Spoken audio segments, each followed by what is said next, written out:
Brazil joining the worldwide global crisis of restricting free speech. X has now been deplatformed in Brazil. Authoritarian government says, nope, you can't criticize us on this platform. Elon Musk arguing that he's being deplatformed in Brazil for upholding Brazilian law in this particular case. And the march towards stamping out dissent and free conversation online and elsewhere continues. We have seen it in the UK. We have seen it in Canada. We have seen it in other places. Now we see it in Brazil. And what is the future of free speech in the United States of America is the question that it brings to mind. Will there be an X in the United States of America in 5 years? In 3 years? In 2 years? I've kind of invested, I've got a little account over there called Super 70 Sports. You might be aware. You probably are. I've been doing that for 10 years. I'd hate to see it all go poof in a cloud of free speech restriction, but it's certainly possible.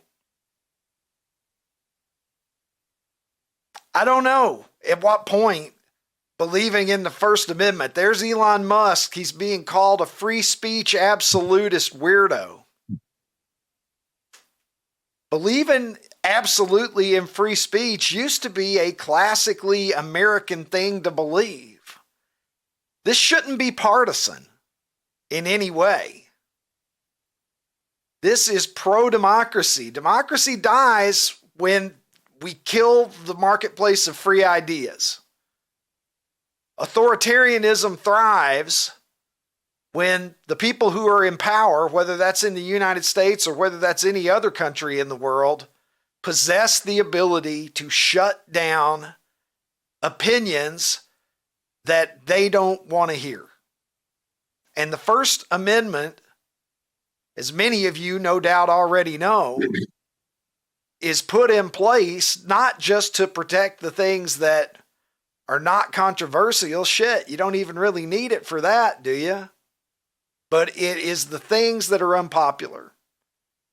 And in some cases, maybe even subjectively deemed hateful, because one person's hateful is another person's truth. And with reasonable restrictions that do not call violence towards other people and things like that, we got to allow people to talk and sort things out. And it just so happens that the NFL, of all things, is in Brazil.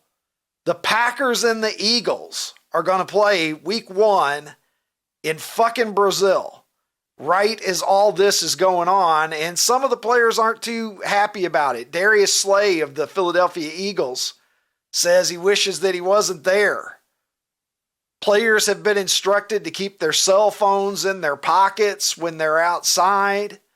Players have been told that they should stay in their hotels as much as possible. Sounds like a great atmosphere to kick off the NFL season, doesn't it? Let's go to the country where you can't freely discuss ideas. Crime is rampant. Let's play there, because there's such a fucking demand for the NFL in Brazil to begin with. What are we even doing here? Some say the NFL shouldn't play this game. I'm kind of inclined to agree. What are we doing? What are we doing? We're going to go over there because, well, it's money. The NFL, the Cowboys are worth $10 billion now. The average NFL franchise is worth over $5 billion now. There's money to be extracted from Brazil. And so the NFL is there, just like there's money to be extracted from China. And as we know, one of the big criticisms of the NBA is the way that the NBA is perceived by many to bend its knee to China. The almighty dollar, mightier than ever. Free speech, getting weaker by the minute. And with that, I bring in the international streaming star, my sidekick, Ronnie T-Shirts. And Ronnie, what do you make of the situation in Brazil and the fact that as this is going on, we got an NFL game over there? I don't even know if the people that are covering the game there are going to be able to tweet about it, Ron. That should be the least of our concerns, but I saw people asking the question, well, what does this mean for the press that are over there trying to cover this game? Yeah, my initial reaction is kind of like my initial reaction with everything. I fly off the handle in my own mind, and I'm just like, this is ridiculous. How can they do this? And then I started, actually, while I was just listening to you, I started thinking about something. And this is not a loaded question that I already know the answer to. I'm curious what you think. So Twitter is owned by a US company, correct? It's based in the United States. And so Brazil doesn't want to have this platform available in their country. Is this any different than our government trying to ban TikTok because it's owned by somebody in China?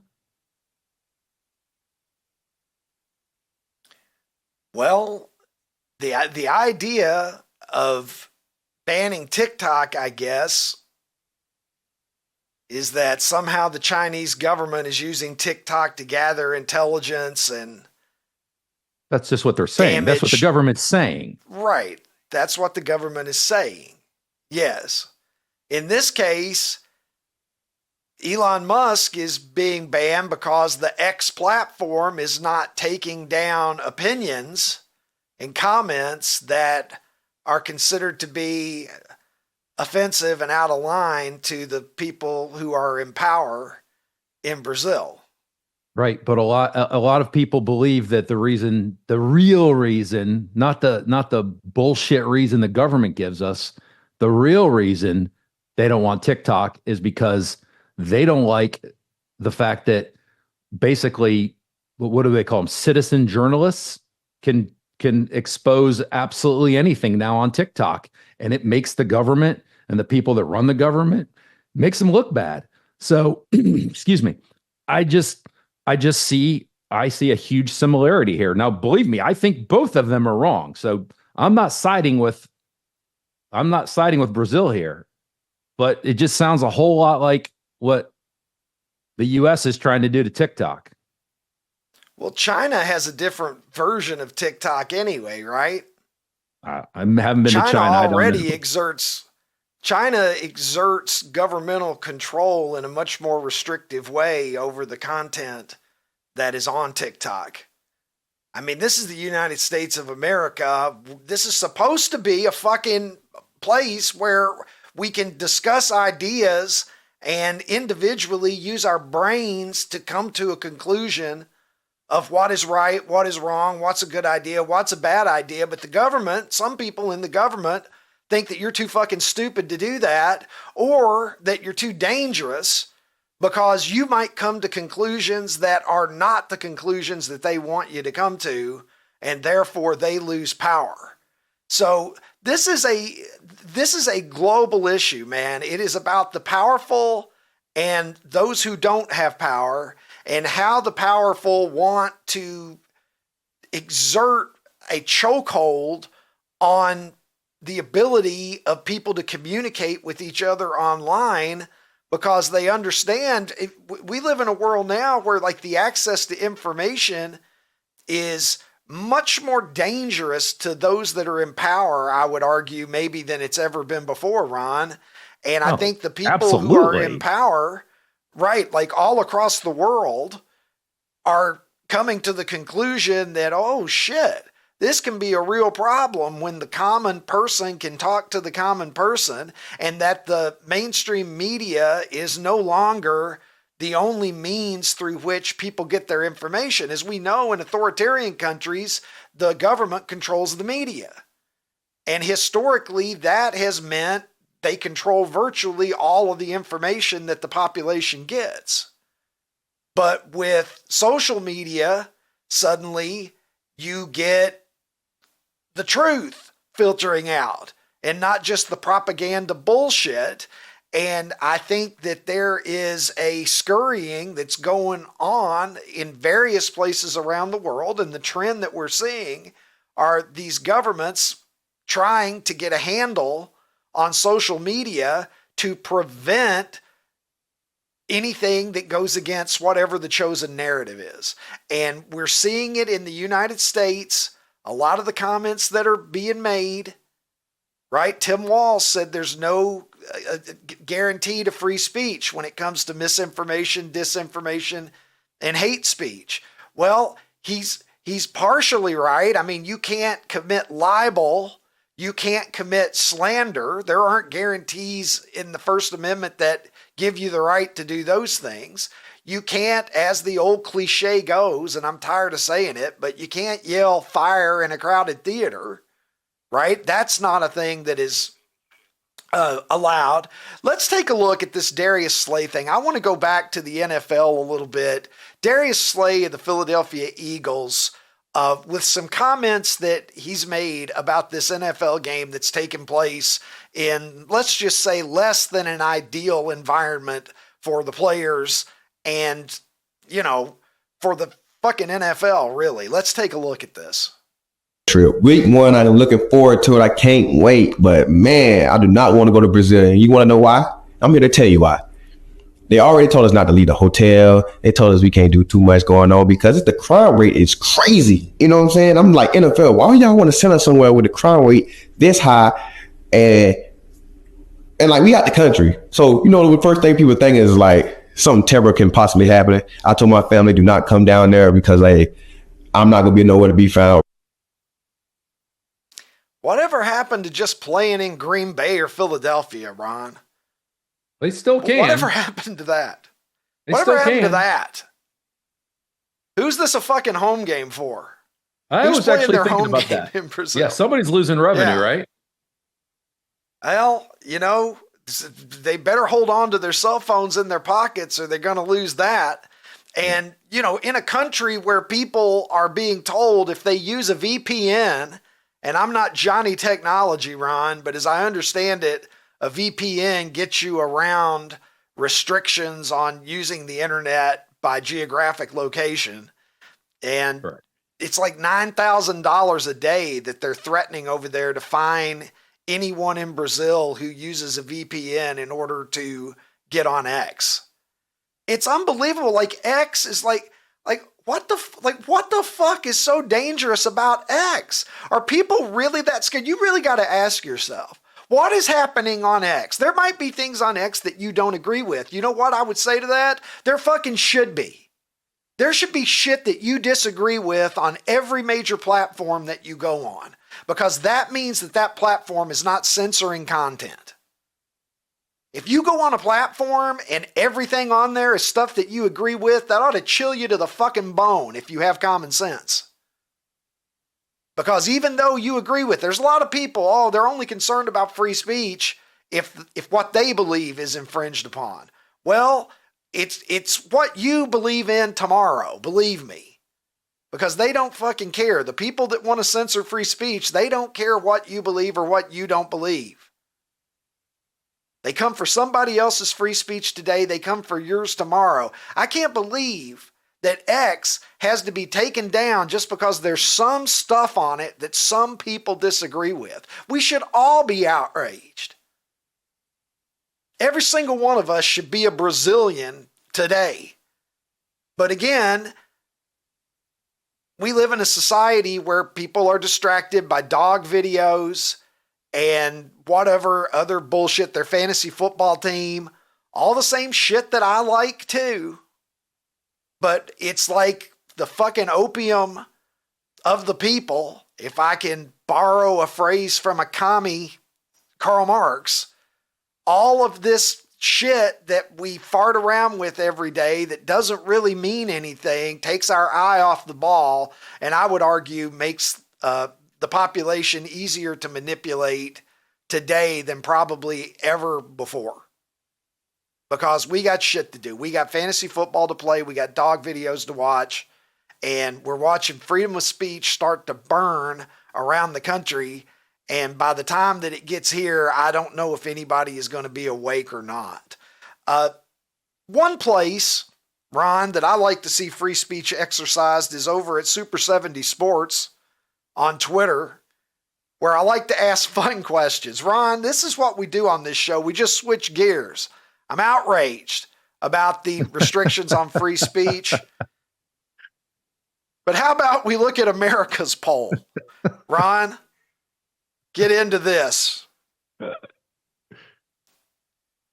Take a look at what I've posted, God damn it. Put it on the screen. People can't see this in Brazil, but we can do it here.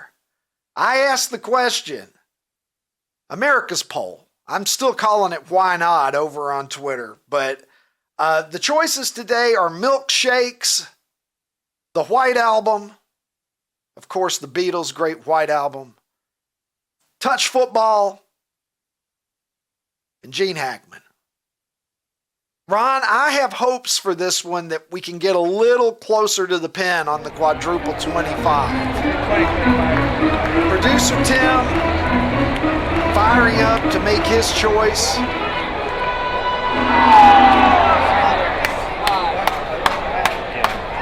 And I'm completely wrong. Touch football just, Jesus, that's depressing. I thought touch football would be much stronger than that. Ron, your thoughts?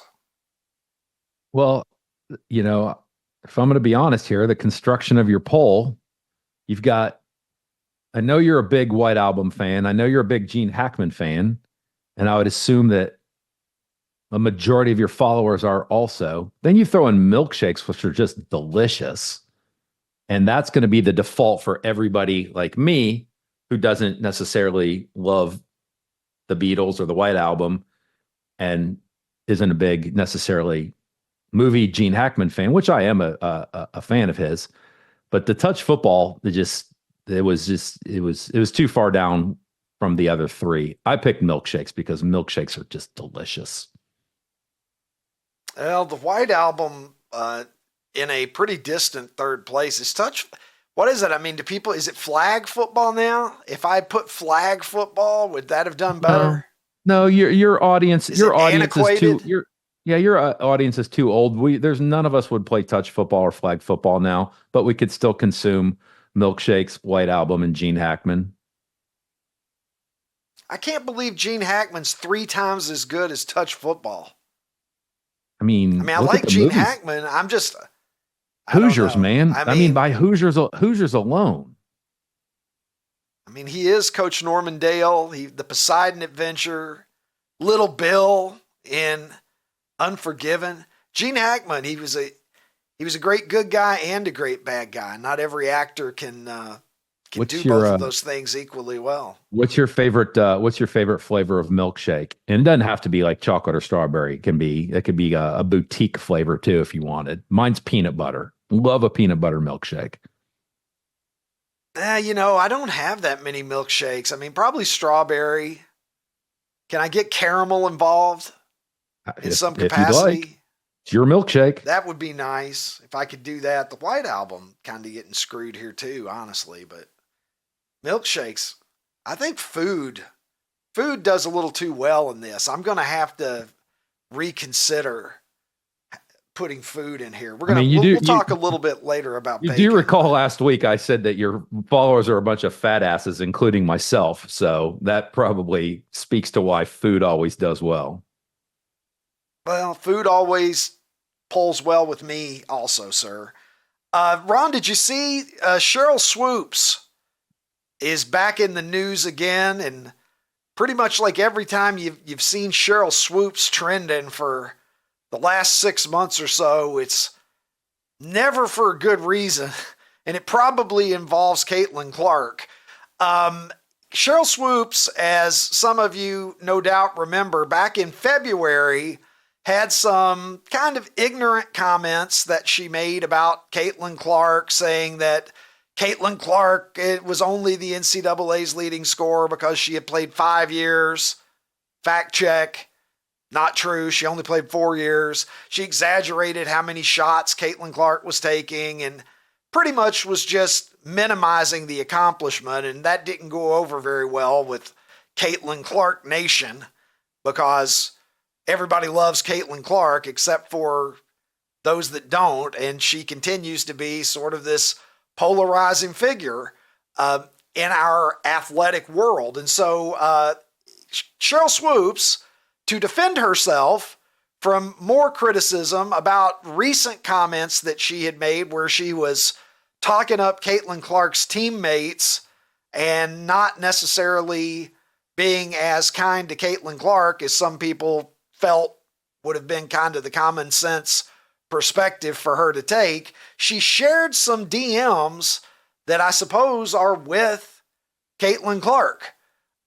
Where she was saying that she reached out to Caitlin. You can see here, I wanted to reach out to you and say I made a mistake about the COVID year, and I have nothing but respect for you and your game. Caitlin Clark responds by saying, no worries at all.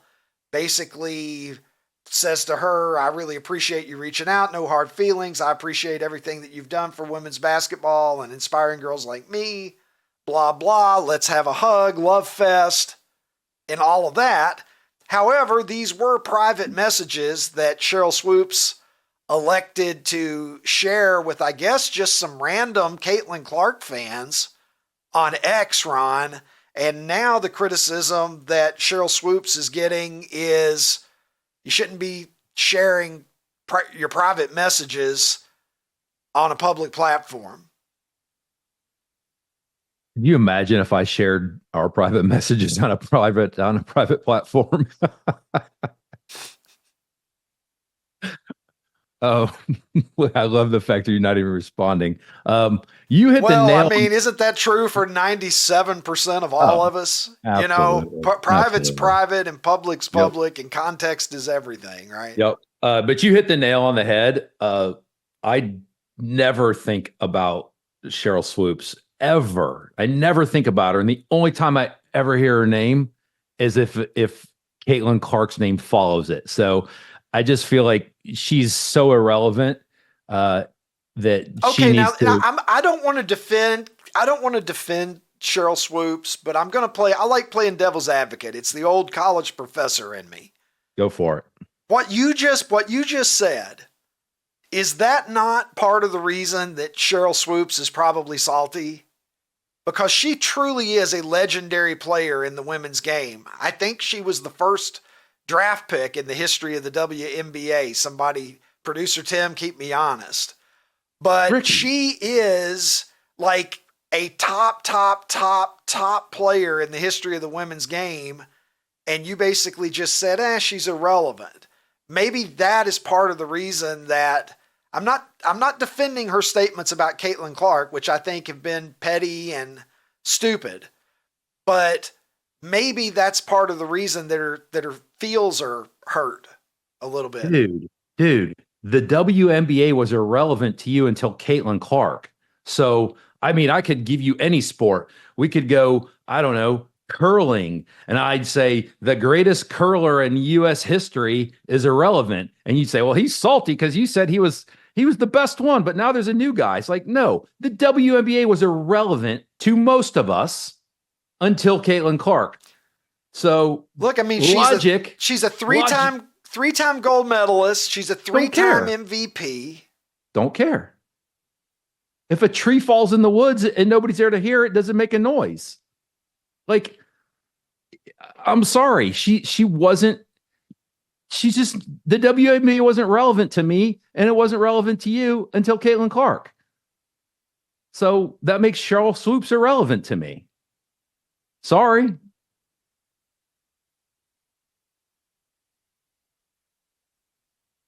Well, Ron, I mean, I'm not going to sit here and lie to you. I didn't give a flying fuck about the WNBA until Caitlin Clark came along. There you go. I didn't. Now, I knew who Sheryl Swoopes was. Didn't she play for the Houston Comets? Am I imagining that? Is that I what don't know. they were called? I think she went to Texas Tech, maybe. I can't remember. Yeah, you might be right about that. I knew of her. I knew of her, but that's where the women's game was in the 1990s and on into the 2000s. And so, personal feelings aside, maybe Cheryl Swoops feels like, man, I was a great player in my own right. Why weren't people flipping out over me? Well, I And wouldn't argue with you about that, Ricky. Like, absolutely. If you want to take the vacuum of her and her feelings, then of course that's probably how she feels. But you asked me what I thought. And I think that Cheryl Swoops is irrelevant to me.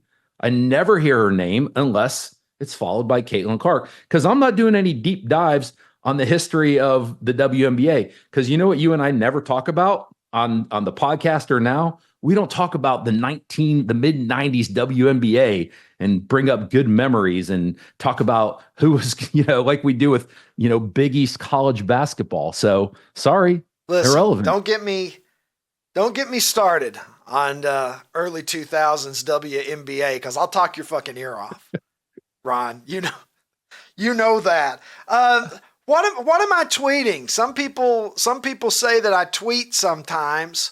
This is a little segment that we like to call What's Ricky Tweeting. We're going to get a graphic for it one day, I'm pretty sure. Such a good here's tweet. one so that good. I saw. This is, sometimes people say to me, do you write the caption first? Do you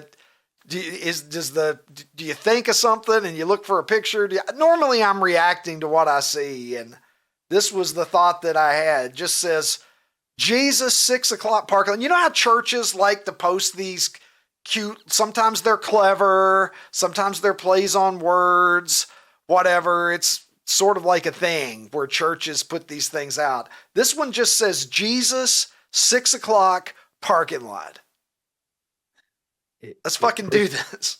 Ricky, it just resonates so well with guys our age, maybe even guys younger than us, because every one of us either was called to fight someplace after school at a certain time, or we knew somebody who was going to have to fight at a certain time.